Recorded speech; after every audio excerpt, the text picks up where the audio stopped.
Estamos de volta aqui com o TVC News, trazendo muita informação para você aqui no seu horário de almoço na TVC Panorama. Nós vamos conversar agora com o Fábio da Veiga, ele que é superintendente do Porto de Itajaí e vai trazer informações aqui para nós sobre a Seara Alimentos aí, que vai estar administrando a questão dos contêineres a partir de agora. Seja muito bem-vindo, Fábio. Boa tarde a todos que nos acompanham na TVC Panorama. Obrigado por essa oportunidade ao Porto de Itajaí para poder trazer os esclarecimentos à sociedade. Fábio, falando já que você mencionou a questão de esclarecimentos para a sociedade, nós recebemos aqui várias perguntas, né? A sociedade entra em contato, os telespectadores, a população entra em contato aqui com a TVC Panorama e faz várias perguntas. Então eu vou começar te perguntando uma pergunta, né? Fazendo para você a pergunta que nós recebemos aqui de um telespectador. Eles querem saber como que está o atual processo do arrendamento transitório, que era a Amada Araújo e agora a JBS. Como que aconteceu essa transferência? Bem, é importante dizer que continua a empresa contratada através de um processo licitatório pelo governo federal, é a Amada Araújo. A Amada Araújo, ela continuará sendo arrendatária do Porto. O que mudou? As cotas sociais, ou seja, a propriedade da Amada Araújo, que antes era de uma pessoa chamada Marcos Araújo, agora passa a ser do grupo JBS, através da Seara, da empresa coligada à Seara. Ela vai entrar, então, como proprietária da empresa, vai dar velocidade nos investimentos e o contrato, os prazos contratuais continuam os mesmos, ou seja, a partir do mês que vem tem que iniciar a operação de contêineres. E essa oficialização, Fábio, como que ela vai acontecer? Vai vir o presidente da República aqui ou o ministro? Como que vai se dar essa oficialização? Bem, a oficialização já está se dando através dos documentos apresentados ao ministro de Portos e Aeroportos, que, por sua vez, fez a manifestação, passou para o secretário de Portos, o doutor Alex, que fez a manifestação favorável também, e agora na Agência Nacional de Transportes Aquaviários. Tão logo dessa concordância, a ANTAQ se faz a transferência societária, inicia ou dá reinício às obras com velocidade e isso se finaliza. Agora, a informação que nós temos, sim, a possibilidade, tão logo esse processo todo esteja concluído, alfandegado, o primeiro navio de contêineres a porto, há a possibilidade, sim, da presença do presidente da República e, caso ele não possa, certamente o ministro estará aí para fazer esse ato solene. Esse, com certeza que é um momento importantíssimo, né, para o Porto de Itajaí, então merece essa atenção também por parte do governo federal, né, Fábio? Com absoluta certeza, a gente está dizendo aqui que é fazer a roda girar novamente. Há 1 ano e meio, aproximadamente, a gente está sem a operação de contêineres, somente estamos atracando e operando navios de carga geral e navios de carros e passageiros, porém, o contêiner sempre foi um carro-chefe do Porto de Itajaí. E certamente agora, uma empresa do Porto da JBS, do Porto da Seara, a maior produtora de proteína animal do mundo, volte o Porto de Itajaí também ser um destaque na movimentação de contêineres. Então, estamos ávidos, esperando que essa primeira atracação ocorra o quanto antes e volte a ter essa operação. Fábio, como que está aí a questão dos projetos aí e conversas sobre a expansão portuária? Bem, é importante dizer que o contrato com a Amada Araújo, que agora vai estar sob o controle da JBS, é tão somente para o contrato de arrendamento transitório. O arrendamento definitivo, que é esse que a gente já pleiteia desde o ano de 2017 e que estava prometido ocorrer no ano de 2021, o que atrasou, esse processo é o que vai possibilitar realmente o investimento pesado, são 2,6 bilhões previstos, que vai transformar o Porto de Itajaí, trazendo 8 containers, quase 30 RTG, que são equipamentos de grande porte, e o principal, sair de 180 mil metros para 310 mil metros quadrados de área de pátio. Para isso, as obras da via, dessa nova via que vai permitir agregar essas áreas, já iniciou. Quem passa aqui pelo centro de Itajaí vão ver essas grandes obras, e esse contrato definitivo, que é por 35 anos, ele está programado para ocorrer ano que vem e iniciar no ano de 2026. Fábio, vamos falar um pouquinho sobre a questão da dragagem, porque tem uma dívida aí a ser paga, né? Como que está essa situação? Bem, ela está equalizada. O município de Itajaí fez um repasse semanas atrás ao Porto, e nós já pagamos a empresa de dragagem no valor de 10 milhões e meio de reais. Nas próximas semanas, que já está tramitando esse processo no governo federal, receberemos outros 25 milhões de reais, o que isso faz com que a gente tenha uma tranquilidade aí nos próximos meses em relação à dragagem. Tem uma outra compromisso do governo federal, que semana passada o ministro assim expôs, de encaminhar outros 25 milhões de reais, o que vai fazer com que a gente vai chegar ao final desse ano com a dragagem em dia. Dragagem esta que vem sendo feita, ela não foi interrompida, inclusive estamos aqui com equipamento de 18 mil metros cúbicos de capacidade. Esse equipamento teve uma falha mecânica que já foi substituída por um outro. O rio atualmente tem 2 equipamentos dragando, a uma profundidade de 14 metros no canal interno, 14 metros e meio no canal externo, estando então o Porto de Itajaí regular com essa atividade. Porque essa é uma dúvida também que gera, né, Fábio? Como você mencionou, e a dragagem continua por conta das chuvas. Então, gera essa dúvida se a draga continua atuando normalmente ou se por conta das chuvas esse trabalho não pode ser feito. Daiane, com certeza é primordial, né? Nas cheias que houveram em outubro e novembro do ano passado, foram mais de 4 milhões de metros cúbicos retirados do canal de acesso. A fim de comparação, e para quem nos acompanha ter uma relação de volume, a praia de Balneário Camboriú foi engordada com algo em torno de 3 milhões de metros cúbicos, ou seja, somente após as cheias de outubro e novembro, nós retiramos do fundo do canal de acesso uma praia mais do que uma praia de Balneário Camboriú.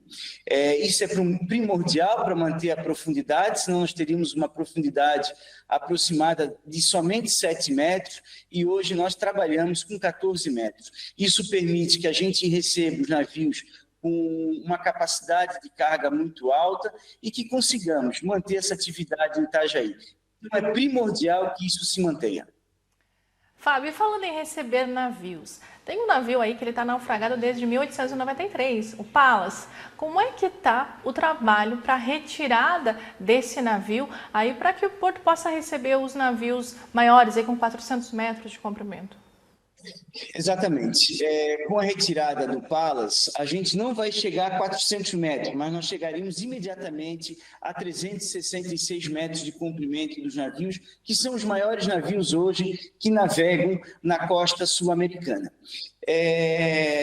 Hoje, a dificuldade que se tem é de encontrar empresas especializadas para fazerem esse trabalho, empresas localizadas no Brasil. Porque a exigência que tem é que tem que ter arqueólogos, tá? Que já é uma categoria que são poucos profissionais no Brasil atualmente. Só que ainda são arqueólogos subaquáticos, ou seja, eles têm que ser mergulhadores também, numa dificuldade muito grande, numa região com uma dificuldade muito grande em decorrência da correnteza.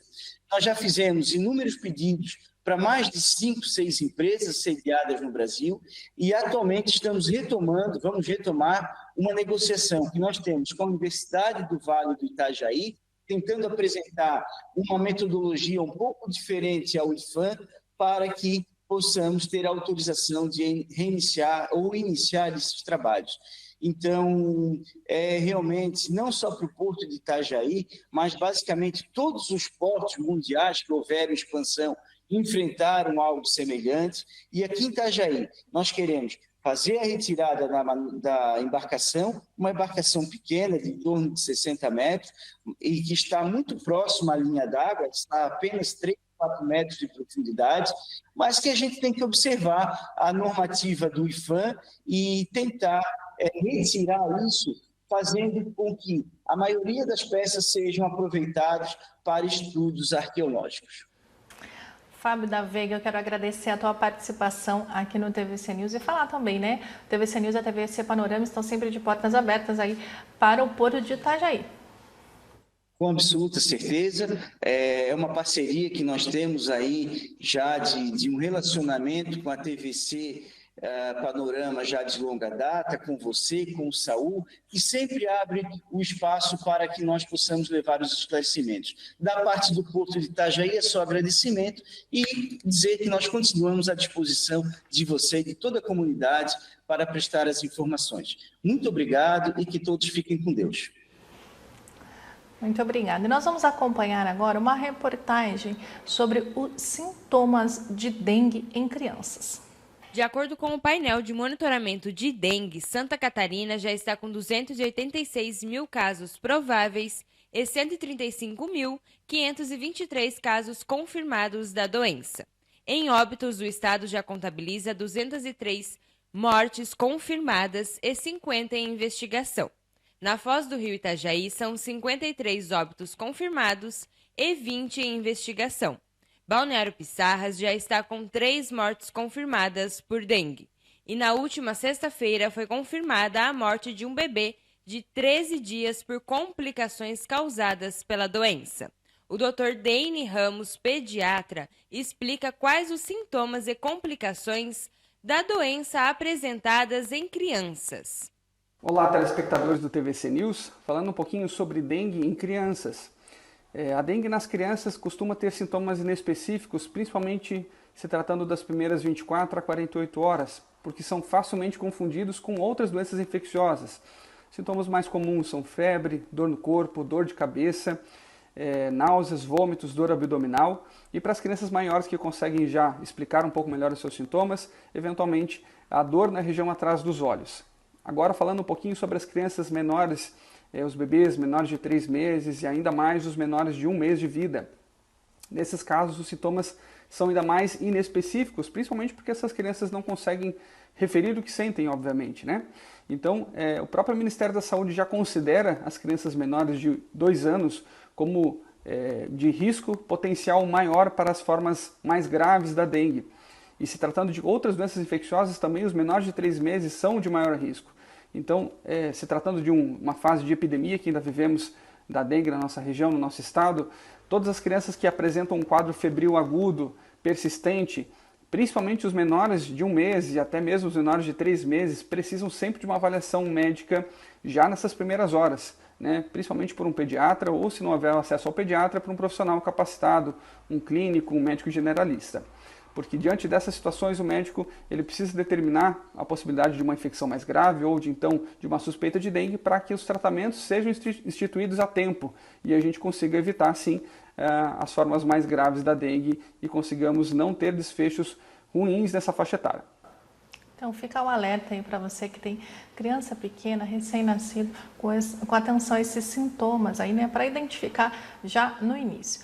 Nós vamos conversar agora com a nossa repórter Bianca Robles, porque Santa Catarina já está se preparando, né, para enfrentar aí as enchentes que possam vir a acontecer. Bianca, seja muito bem-vinda. Bom dia para você.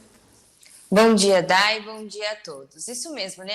A bancada federal de Santa Catarina conseguiu o repasse de uma emenda de 95 milhões de reais para o estado, então, enfrentar, né, as enchentes e as chuvas aqui na região, né? Esse dinheiro ele vai ser usado principalmente para o melhoramento pluvial e também para a criação de diques nas cidades do Médio Vale e do Alto Vale do Itajaí. Esse dinheiro, né, esse orçamento é da União e ele é liberado através do Ministério da Integração e também do Desenvolvimento Regional. Mas vale lembrar que desde o último dia 11, né, no dia 11 de maio, foi assinado então um processo de dragagem do rio Itajaí-Açu pelo governo de Santa Catarina, né? Este orçamento, então, né, esta obra terá um custo de 16,2 milhões de reais para o governo de Santa Catarina, onde será feita então, né, a limpeza dos rios e também o desassoreamento do rio, né? Dessa dragagem, então, ela vai ocorrer num processo de 8,2 quilômetros dos rios, abrangendo o rio Itajaí do Sul, Itajaí do Oeste e também a junção deles que formam o rio Itajaí-Açu. Bianca, importantíssimo esse investimento do estado de Santa Catarina, do governo federal, né, no estado de Santa Catarina, aí enfrentamento às enchentes, porque começa a chover em Santa Catarina, já gera preocupação, a gente tem visto aí acompanhado cidades como o Rio do Sul, que com uma chuva aí já ficaram embaixo da água mais do que uma vez já esse ano, então extremamente importante esse investimento para o estado.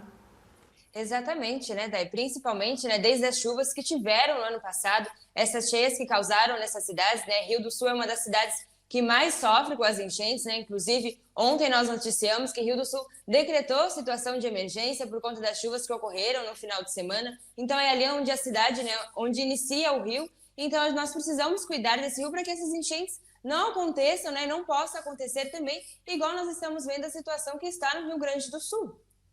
É isso mesmo. Bianca, quero agradecer a sua participação aqui no TVC News. Ótima tarde para você. Obrigada, Day, para você também. Nós vamos para um breve intervalo. Na volta, nós vamos conversar com um médico voluntário que esteve atuando nos abrigos na cidade de Canoas e São Leopoldo. Tem ainda a previsão do tempo e o comentário de Saul Carvalho. Nós voltamos já.